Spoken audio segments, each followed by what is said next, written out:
If you remember, Ali, of course, is a legend, and Prince Naseem has just stirred up a bit of controversy this week by daring to compare himself with the greatest. I will be the greatest, regardless of what weight I am. I can guarantee you that. People will see me as the greatest. Bantamweight champion of Europe, Prince Naseem Hamed. 10 years undefeated. We are surely only seconds away here. If Naseem can find another big punch like that! A world champion in 3 different weight classes. That has been the case before, but taking some leather in return. Down goes Kelly. And one of the brightest boxing superstars of the golden era. Another somersault, another victory, and the march towards a world championship. This fighter beat the best, mimicked Ali, and danced over the fallen bodies of his opponents. That he gets. But you know the real world champion is, I say it all the time, I am too strong for these featherweights. When I start punching them, they're going out. I'm taking them out. That's 10 world title fights, defenses, 10 knockouts. What are you saying, Curly? Prince Naseem Hamed was a true phenomenon. Get comfortable, because right now we're taking a trip down memory lane to relive his magnificent career.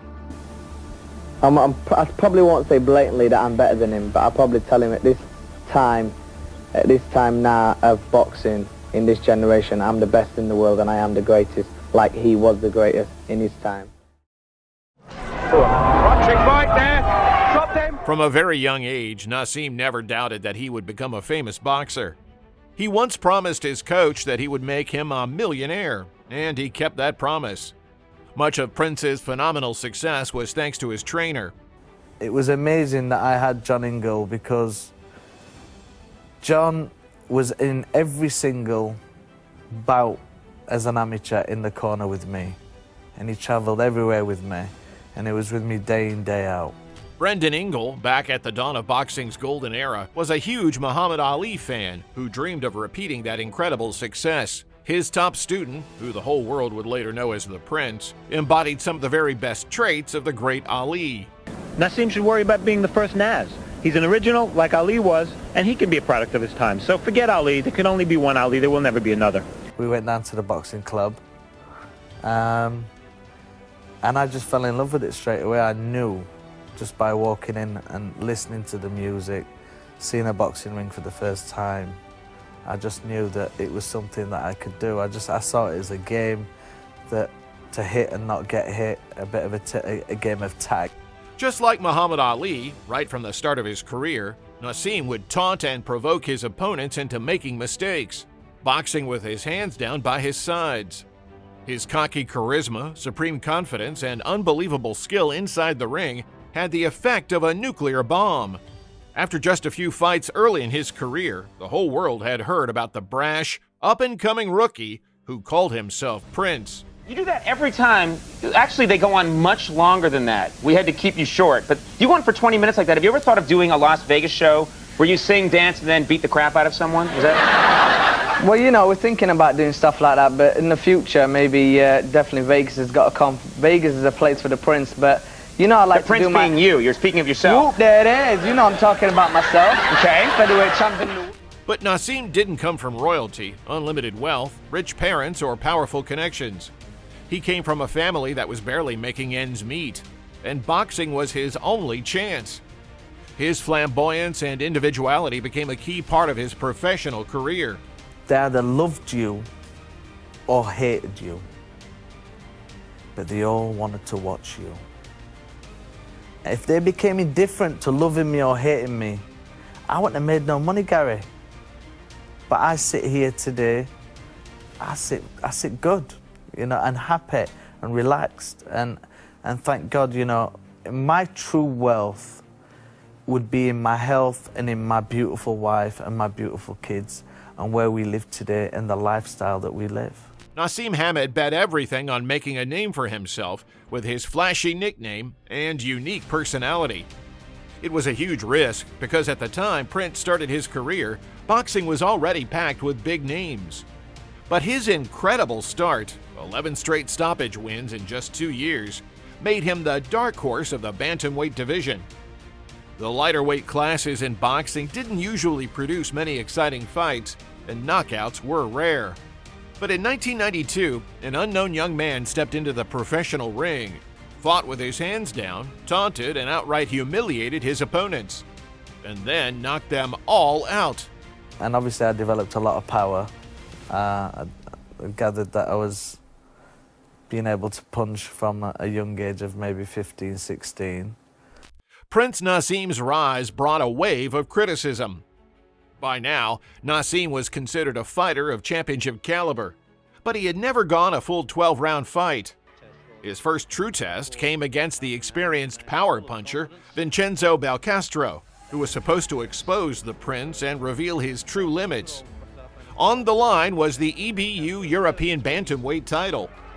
In his very first championship bout, Naseem easily outclassed the Italian champion, dropping him several times. The reflexes to match him.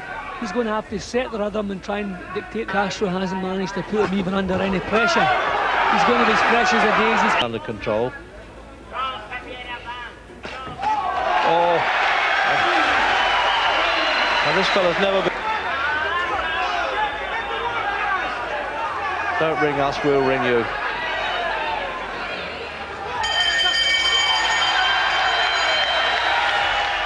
After a light title defense, Hamed went hunting for another belt.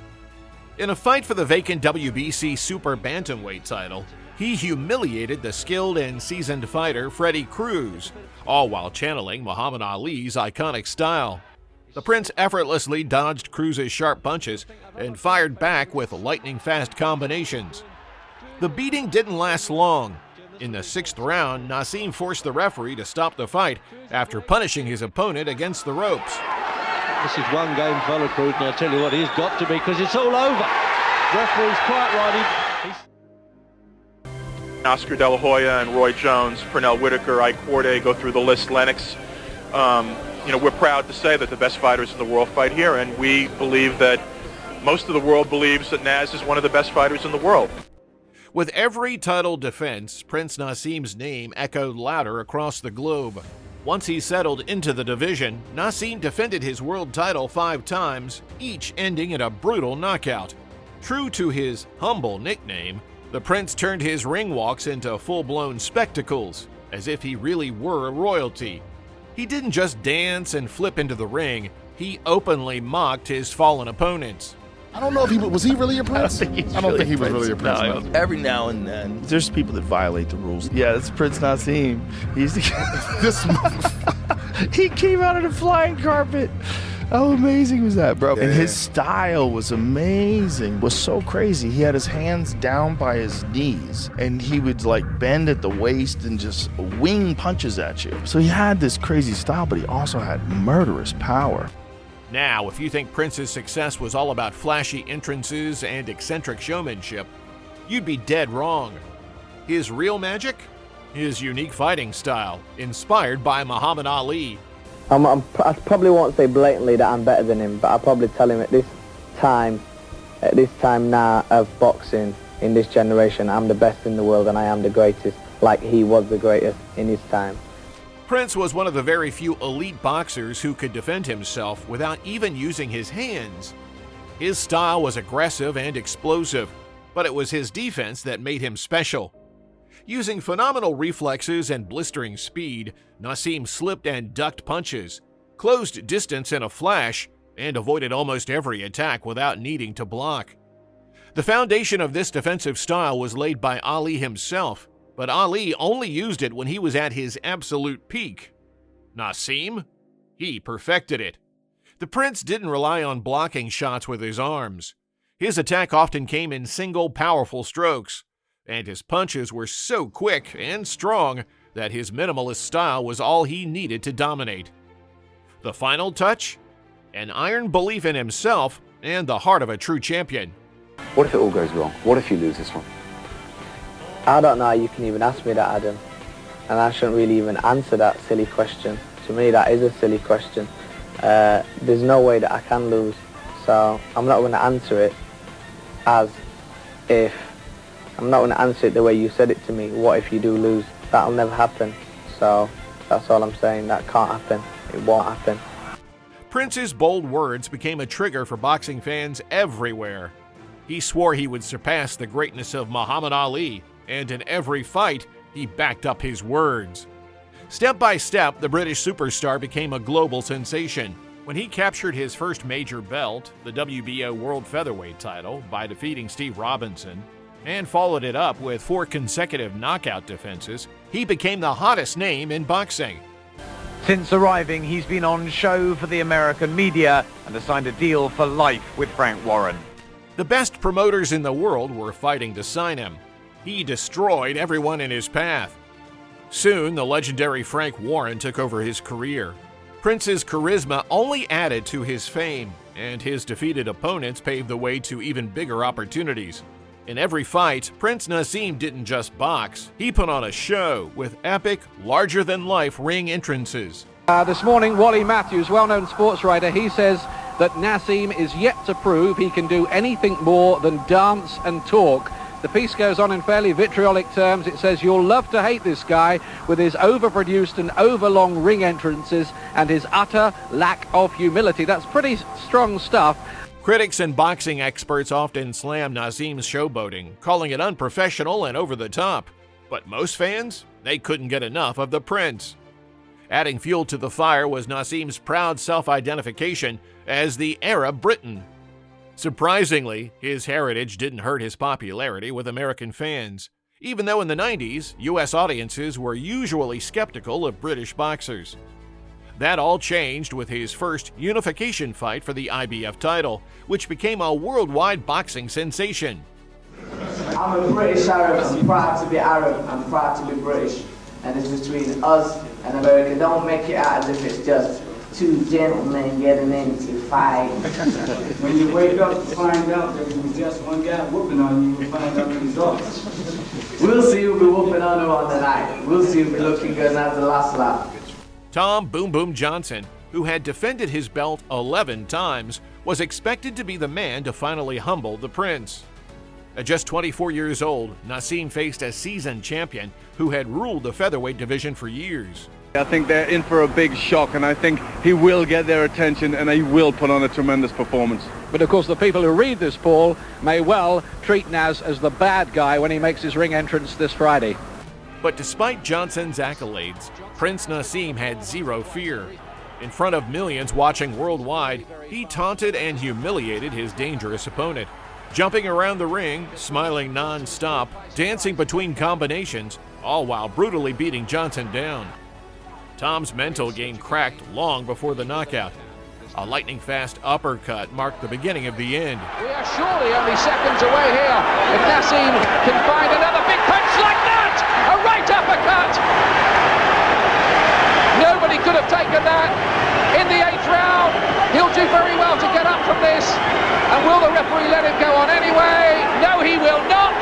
Prince Naseem Hamed adds the IBF Featherweight Championship of the world to his WBO belt. It wasn't just a skull-cracking knockout, it was a career-ending defeat. After that fight, the once dominant Johnson would try 4 more times to become champion again. He lost every single time. Unquestionable talent, awesome power, breathtaking skills, exciting and entertaining, seemingly made for the States. But this is the acid test.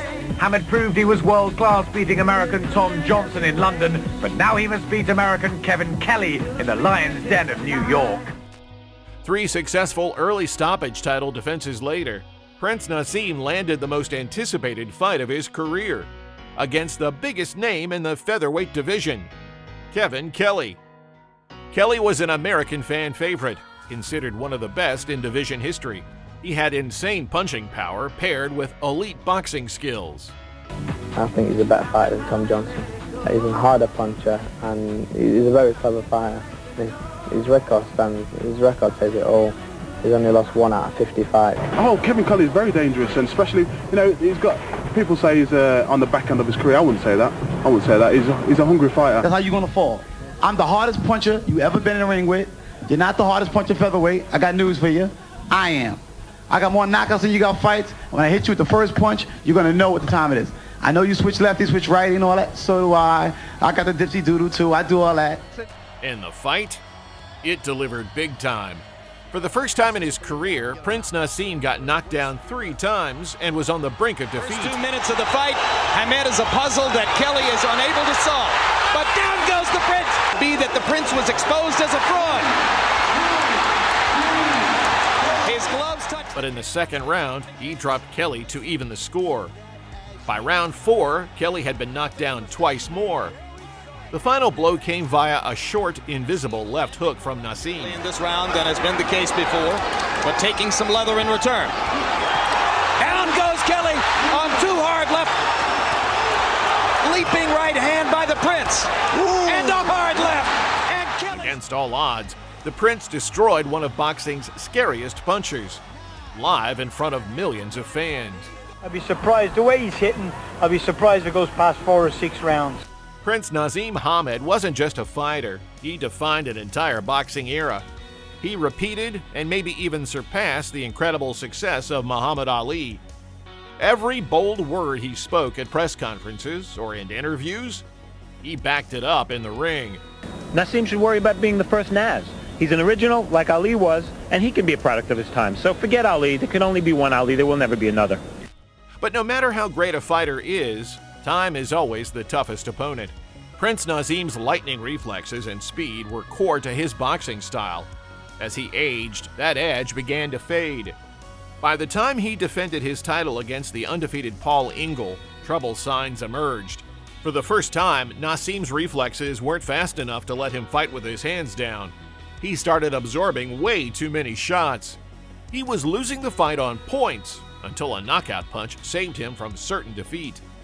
That fight should have been his wake-up call, but instead, Prince wrote it off as a bad night and made no changes to his style. Next, against Cesar Soto, he won a unanimous decision and captured his 3rd world title, the WBC Featherweight belt. He added 2 more successful defenses, but then came the nightmare opponent who would change everything. She broke him down, mentally, everything, it was just, that was it for him. Were you surprised that he never fought again after your fight? Yes, I was surprised because I traveled to 2K to say, come on, let's go to second fight. Rematch. No, I finished. Power that Barrera is fighting the way he is. It's fighting like Barrera doing, clowning with a clown. Big right hand to the body again by Barrera. Marco Antonio Barrera became the immovable barrier that dismantled the Prince's phenomenal style with simple technical boxing. Naseem suffered his first career defeat, and it marked the beginning of the end. No, I've took it in. I've took it in no problem. The fact is, great fighters get beat. Great fighters come back. Great fighters beat other great fighters when they come back. And the fact is, I'll be back. A year later, the Prince did make a comeback. He confidently defeated Manuel Calvo, claiming his 4th world title, the IBO belt. It could have been a full-scale return to glory, but the world would never again see that same Prince, flying in on a magic carpet, mocking and destroying his opponents. That first loss had mentally broken Naseem, and in a shocking move, he decided to retire at just 28 years old, right at the peak of his career. Despite that sad ending, Prince Naseem Hamed will forever be remembered as one of the most exciting, flamboyant, and charismatic champions to ever grace the sport of boxing.